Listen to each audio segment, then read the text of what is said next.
Well, Craig, congratulations on your 100th appearance and your 101st appearance as well, which has happened since. How good did it feel to hit that milestone?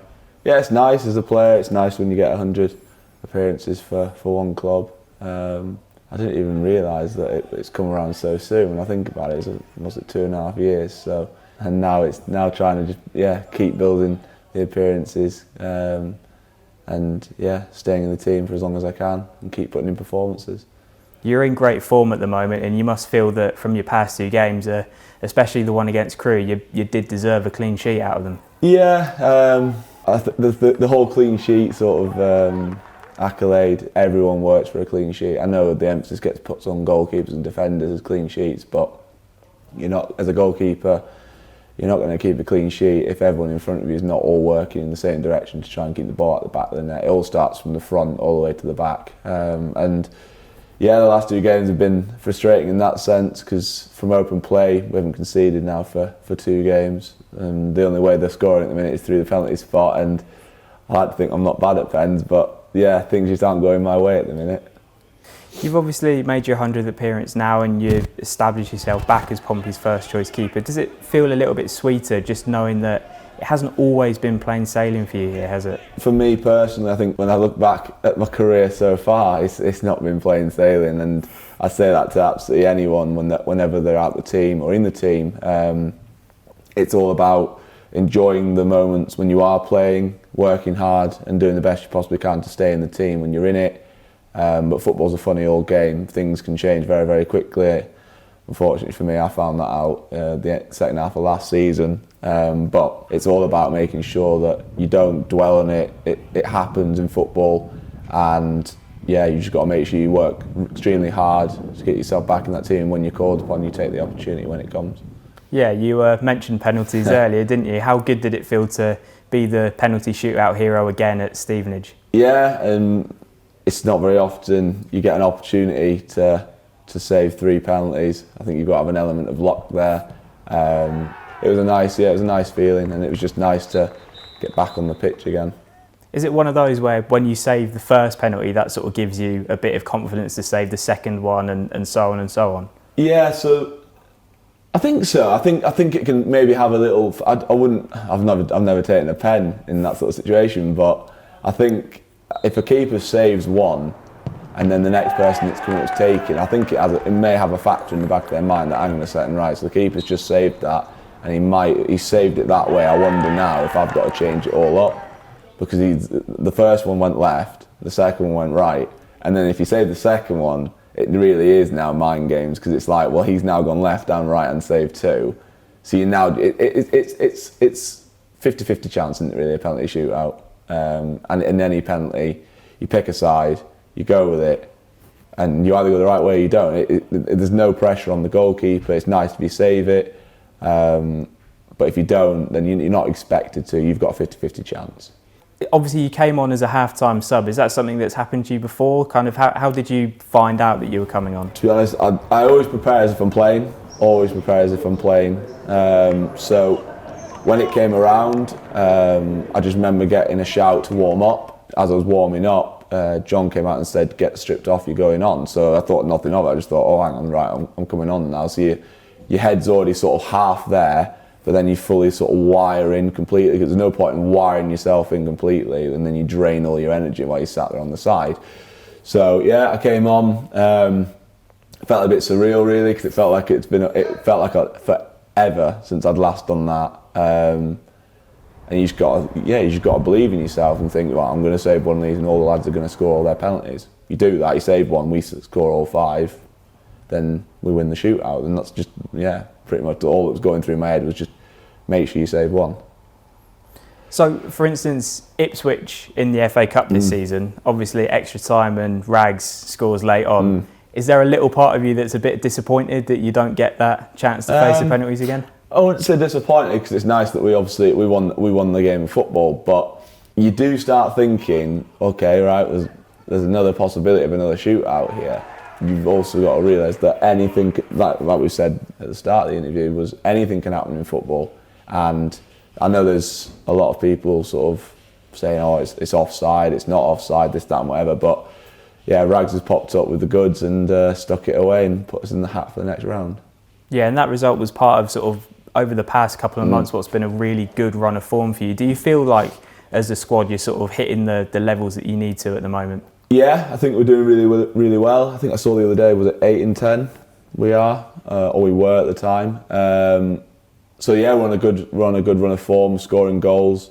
We are looking hard to beat and we're slowly climbing up the table. But I know everyone says it's a cliche, but it is still so early in the season that at the minute you can't really sort of look at the league and go, oh, they're there and they're at the bottom or wherever. You've got to kind of take each team on their merit, and I think we're more than the match for anyone in this league. And if we prepare right and give a good account of ourselves and work hard, then yeah, I like to think we can beat anyone in this league 100%.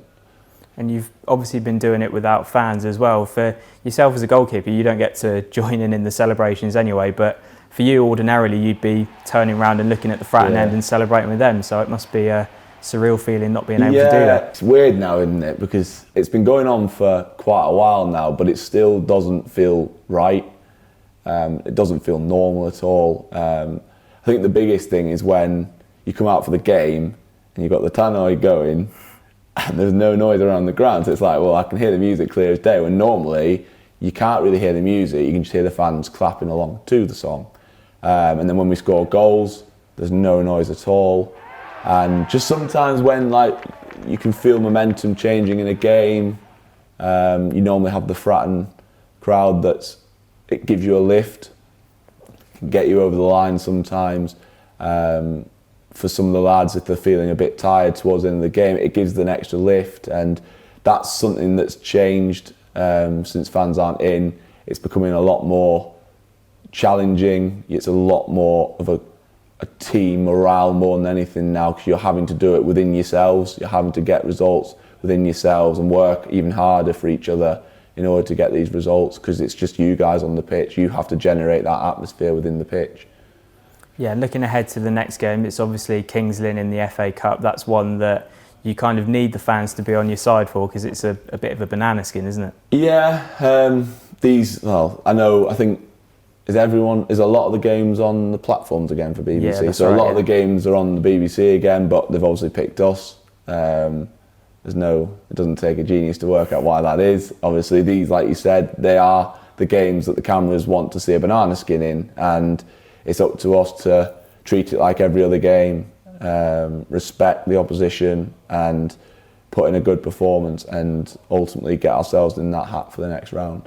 And you've obviously had experience of being on the other side of that, being the underdog, haven't you? Yeah, so it feels like forever ago now when I was at Harrogate, and we played Torquay in League 2 at the time, and that was on BT. I think it was on the BT platforms, and yeah, it's a very different sort of atmosphere when you're the other team that's coming to a football league club, because you've got no pressure at all. It's an experience that you don't get normally, and yeah, you're on a hiding to nothing, so you can just give it absolutely everything, and if you get a bit of luck, then who knows what could happen. And yeah, thankfully that day for us we managed to cause the upset, but there's quite a few of the lads in the dressing room that have been in that position where they've been the underdogs, and we all know what we have to do in order to get that result on Saturday, and we need to treat them with as much respect as we would treat anyone. So should you get past Kings Lynn, hopefully with a win, you've then got a long trip to Blackpool and 8 games overall in December against big clubs and a few other long trips as well. Does that daunt you, or do you feel at the moment that you're just on a bit of a run and you want to keep it going? Yeah, I think me personally, you can't beat playing games. Training's good to work on things, but ultimately it means that every Saturday and Tuesday we've got a game of football, which is what you want as a player. It's a big old month in terms of, you look at this, like you said, the stature of teams we're coming up against.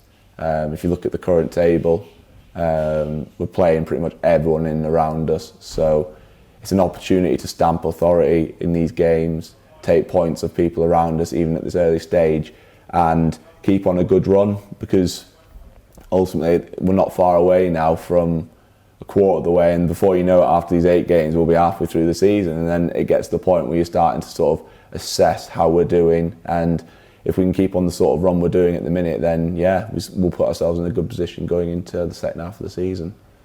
Just finally, Craig, this is a ridiculous question to have to ask you after 100 appearances, but we still get comments about it on social media. So please, can you just clear up, how do you pronounce your last name? See so many people asking this. Right, so it's MacGillivray. So yeah, yeah. I think if I wrote it down, it'd be a lot easier. But yeah, MacGillivray. Yeah, and then put it all together, MacGillivray. Thank you for clearing that up, and congratulations again on 100 appearances. Thank you very much.